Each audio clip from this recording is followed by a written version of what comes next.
morning, everybody. And who don't know me, I'm Leon Presner. I did. Yes, I did. Yes, you did. Here to introduce Spider Jones, and I'm going to read a little quick bio of who he is. Spider is a highly popular motivational speaker who is much admired for his diligent work among the youth. His inspirational life story, Out of the Darkness, reveals his amazing rise from the impoverished gang-infested inner-city projects of Detroit and Windsor, and how, as a grade 5 dropout, he eventually returned to school at the age of 30 to become an honor student. Spider's favorite thing is talking to his Nighthawks, whether it be about sports, entertainment, or hot issues.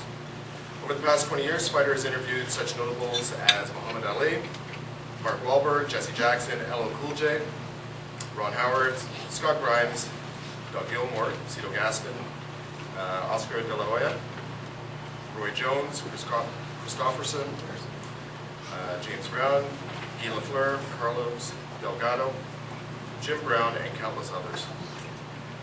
Among his other claims to fame was to act as a sparring partner for boxing legends as George Chuvalo, former world heavyweight champion Jimmy Ellis. Spider was also a member of Muhammad Ali's training camp back in the days when the greatest fought Chuvalo. Spider Jones also has a foundation called Believe to Achieve, and that information can be found at www.believetoachieve.ca. He's here to speak about himself and the Achieve to Believe Foundation in respect to setting up a at-risk youth facility in the AGS Pickering, Durham area. So without further ado,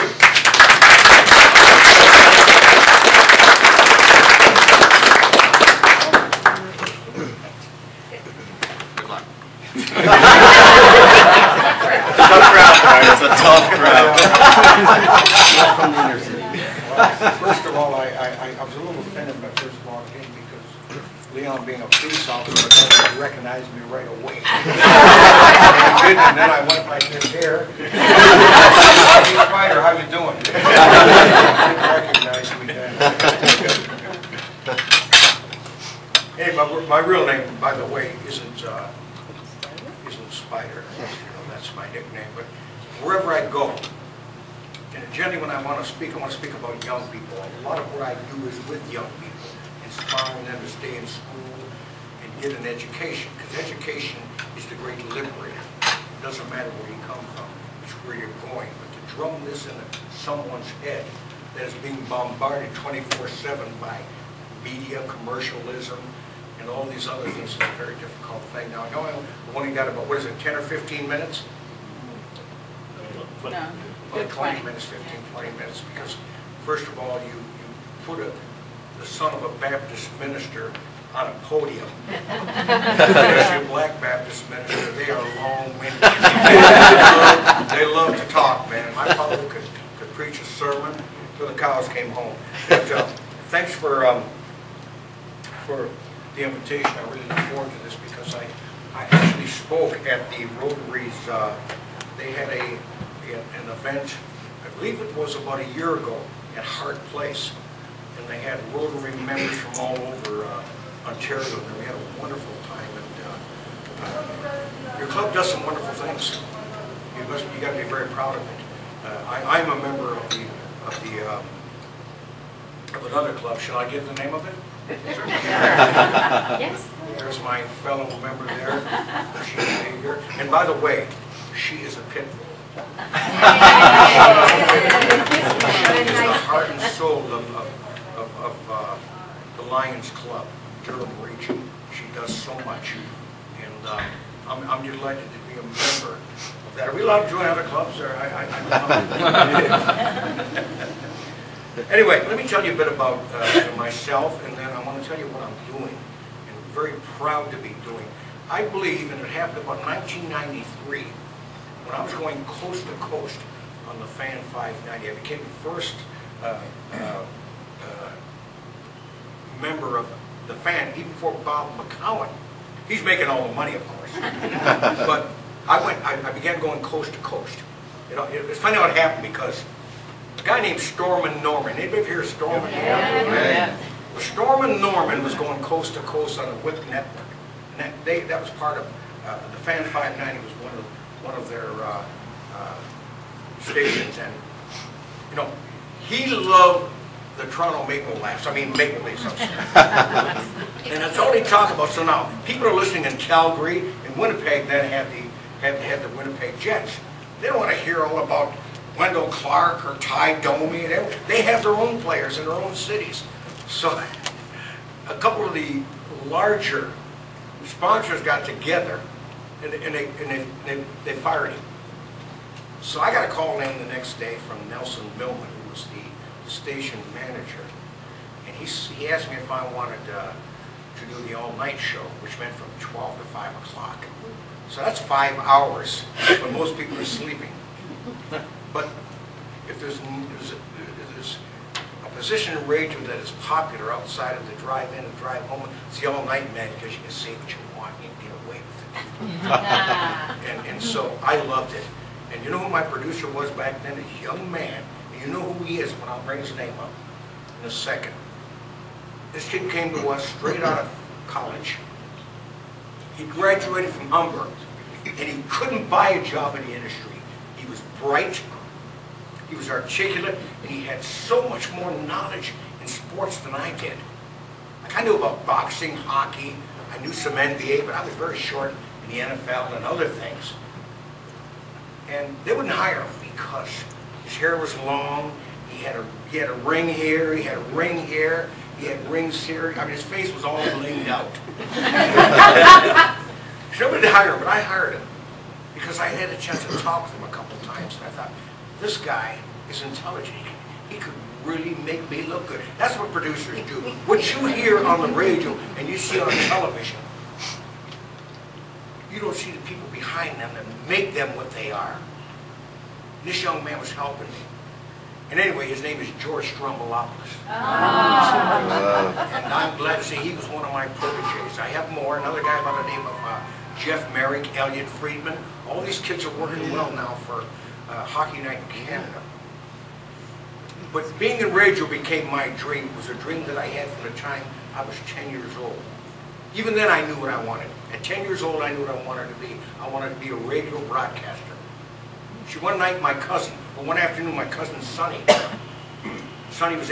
when I was 10, Sonny was 18 years old. Sonny was my idol. He was my big cousin, my mother's sister's son. And Sonny always dressed sharp. Kind of like you know, he'd like to wear this shirt. Sonny wore his pants up to here. That's how they dressed back then. In Detroit, they wear their pants up to here, and Sonny would wear a shirt so he's showing the hairs on his chest. Sonny would walk in a room, his hair was all slicked back. My hair's on a diet. And Sonny didn't walk in a room. You could see Sonny coming. Sonny stepped into a room, and all the honeys loved Sonny. That's why I was friends hung with him. Sonny took me to the Fox Theater one night in Detroit. One afternoon, they had teen afternoon. Anybody been to Detroit here? Oh yeah. Got back alive, that's cool.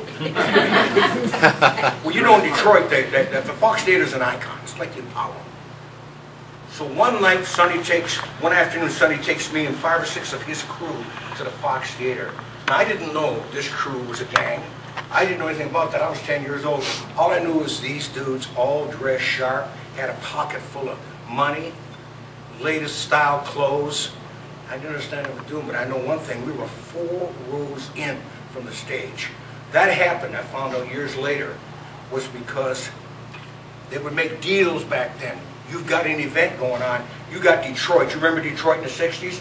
Murder City, USA, 782 murders. I mean, the gangs were running the city. They probably still are, but just now they're living there in City Hall. Hey, look at them. Wait a minute, their last mayor went to jail.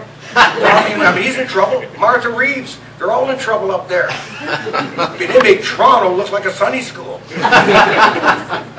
I mean, you talk about being in big trouble. The mayor's got nothing, Rob Ford's got nothing on them up there. Because I didn't know that then, so I'm sitting there watching all these kids around me. I mean, the balconies are just full of kids, place is jammed. They introduced this guy, and this is when he hit me. He comes on this huge stage, and you probably know who he was. Some of you will, some of you won't. Ladies and gentlemen, James Brown. nope. Here's your host for tonight, from what is it, ABC, out of New York, the great Alan Freed. Anybody heard Alan Freed? Oh, yeah. Let me tell you something about Alan Freed. Alan Freed was a little guy from Cleveland, Ohio. Little white guy who introduced race music, as they called it back then, soul music. He introduced it to mainstream. He did something that Dick Clark or nobody had the courage to do. He took black kids, white kids, Asian kids, and put them all together. And he brought in all these groups, and I watched him introduce all these great groups. And I'm saying, wow, that's what I'm going to be when I grow up. I'm going to be in radio. I'm going to introduce all these people. I'm going to do what Alan Freed did. So we're on the way home after. We're walking up Woodward Avenue and we're stepping. Back then I used to do like this. That's how they walk back then. You see them. Today the kids walk like this. They got their pants down. It'd be you ever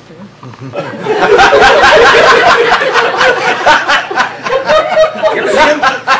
Pants all down to here. I work with them every day, so I have to tell them, hey boy, that's why you get caught today. Policeman say, can I talk to you a minute? They pull their pants up and fall and break their faces. Back in the day, our pants were up here. They said, want to talk to me?